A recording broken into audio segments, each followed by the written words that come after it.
Hello football fans, 2022 বিশ্বকাপ থেকে যে অভিশাপ কাঁধে নিয়ে ঘুরছিলেন তা আজ কোপা আমেরিকার ফাইনাল ম্যাচটির মাধ্যমে কাঁধ থেকে নামিয়ে ফেলেছেন লাউতারো মার্টিনেজ। আজ ফাইনালে তার করা একমাত্র গোলেই রেকর্ড 16তম কোপা আমেরিকা শিরোপা জিতেছে আর্জেন্টিনা। শুধু তাই নয়, এবারের কোপা আমেরিকায় সর্বোচ্চ গোলদাতাও হচ্ছে লাউতারো মার্টিনেজ। কিন্তু এমন এক অসাধারণ প্রতিযোগিতা কাটানোর পর কেন ফাইনাল ম্যাচ শেষে কাঁদছিলেন লাউতারো মার্টিনেজ? এবারের কোপা আমেরিকা আসরটি ছিল অ্যাঞ্জেল ডিমারিয়া ও লিওনেল মেসির জন্য শেষ আসর। অ্যাঞ্জেল ডিমারিয়া তো কোপা আমেরিকার ফাইনাল ম্যাচটির মাধ্যমেই আর্জেন্টিনার জার্সিতে নিজের শেষ ম্যাচ খেলে ফেলেছেন। অন্যদিকে লিওনেল মেসি আজ নিজের কেরিয়ারের শেষ কোপা আমেরিকা ম্যাচটিতে পূর্ণ 90 মিনিট খেলতে পারেননি। তার আগেই পায়ে চোট নিয়ে মাঠ ছাড়তে হয়েছে তাকে, যার কারণে মেসিরও কান্নার যথেষ্ট কারণ আছে। কিন্তু ফাইনাল ম্যাচটিতে গোল করে নিজের দলকে কোপা আমেরিকা শিরোপা জেতানোর পর লাউতারো মার্টিনেজ কেন কাঁদছিলেন? শুধু কি তিনি কাঁদছিলেন? তার মুখ দেখে মনে হচ্ছিল একরাশ ব্যর্থতা এবং কোনো কিছু শূন্যতাই কোপা আমেরিকার ফাইনাল ম্যাচটিতে গোল করার পর তার মধ্যে থেকে বেরিয়ে আসছে। 2022 বিশ্বকাপে আর্জেন্টিনা তাকে কাতারে নিয়ে গেছিল দলের প্রধান স্ট্রাইকার হিসেবে। মেসি দলটির প্রধান খেলোয়াড় হলেও আসরটিতে গোল করার দায়িত্ব ছিল লাউতারো মার্টিনেজের ওপরই। কিন্তু প্রথম ম্যাচে সৌদি আরবের বিপক্ষে সেটি করতে না পারায় এবং আর্জেন্টিনা সেই ম্যাচে পরাজিত হওয়ার কারণে নিজেকেও সেই ম্যাচটির দ্বারা হারিয়ে ফেলেছিলেন লাউতারো মার্টিনেজ। শেষ পর্যন্ত মেসির নৈপুণ্যে সেই বিশ্বকাপ জয় করেছে আর্জেন্টিনা।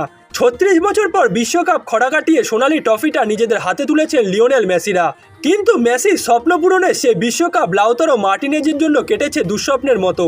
কাতার বিশ্বকাপে 6 ম্যাচে মোট 242 মিনিট মাঠে ছিলেন তিনি, তবে করতে পারেননি কোনো গোল, এমনকি কোনো গোলে সহায়তাও করতে পারেননি।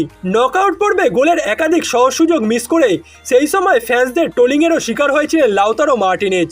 পরিস্থিতি এমন বাজে ছিল যে প্রথম ম্যাচের পর লিওনেল স্কলনি তাকে আর কোনো ম্যাচে 90 মিনিট খেলাননি, যার কারণে আর্জেন্টিনা বিশ্বকাপ ট্রফি নিয়ে ঘরে ফিরলেও ব্যক্তিগতভাবে লাউতারো মার্টিনেজকে ফিরতে হয়েছিল শূন্য হাতে। সঙ্গে আর্জেন্টিনা জার্সিতে নিজের ভবিষ্যৎকেও বড় প্রশ্নের মুখে ঠেলে দিয়েছিলেন তিনি। সেই লাউতারো মার্টিনেজই এবারের কোপা আমেরিকায় আর্জেন্টিনার জয়ের সবথেকে বড় নায়ক। এবারের কোপা আমেরিকায় মোট 5টি গোল করেছেন লাউতারো মার্টিনেজ, যার মধ্যে গ্রুপ পর্বে 3 ম্যাচেই করেছেন 4টি গোল। কিন্তু শুধুমাত্র গ্রুপ পর্বের ম্যাচগুলোতে গোল করার মাধ্যমে কি নিজের কাঁধ থেকে কাতার বিশ্বকাপের অভিশাপটা নামিয়ে ফেলতে পারতেন লাউতারো মার্টিনেজ? মোটেও না। তার জন্য দরকার ছিল এবারের কোপা আমেরিকা শিরোপাটাও, যেটা লাউতারো মার্টিনেজই আর্জেন্টিনাকে আজ জয় করে দিয়েছেন। মায়ামির হার্ড রক স্টেডিয়ামে কোপা আমেরিকার ফাইনালে অতিরিক্ত সময়ে বদলি খেলোয়াড় হিসেবে মাঠে নেমে গোল করেছেন লাউতারো মার্টিনেজ। 112 মিনিটে তার করা একমাত্র গোলেই আজ কোপা আমেরিকা 16তম শিরোপা জয় করেছে আর্জেন্টিনা। কলম্বিয়ার গোলকিপারের মাথার ওপর দিয়ে জোরালো শটে বলটি জালে পাঠিয়েছিলেন লাউতারো মার্টিনেজ, যার দ্বারাই এবারের আসরে মোট 5টি গোল করেছেন তিনি, যার মাধ্যমে তিনি জিতেছেন এবারের কোপা আমেরিকার টপ গোল স্কোরারের পুরস্কারও। বিশ্বকাপে 242 মিনিট খেলেও কোনো গোল ছিল না মার্টিনেজের, তবে এবারের কোপা আমেরিকায় 221 মিনিটেই 5টি গোল করেছেন তিনি। কোপা আমেরিকায় আসার আগে ইন্টার মিলানের হয়ে লিগ জেতার পথে তিনি গোল করেছিলেন 24টি। এমনকি এই মৌসুমে সিরিয়ার টপ গোল স্কোরার এবং সেরা খেলোয়াড়ের পুরস্কারও জিতেছেন লাউতারো মার্টিনেজ। এবং মৌসুম শেষ হওয়ার আগেই আর্জেন্টিনার হয়ে কোপা আমেরিকা শিরোপা এবং আসরটির টপ গোল স্কোরারের পুরস্কারটি জেতার মাধ্যমে এবারের ব্যালন ডি'অর পুরস্কারটি জয়ের পথেও অনেকটা এগিয়ে গেছেন লাউতারো মার্টিনেজ।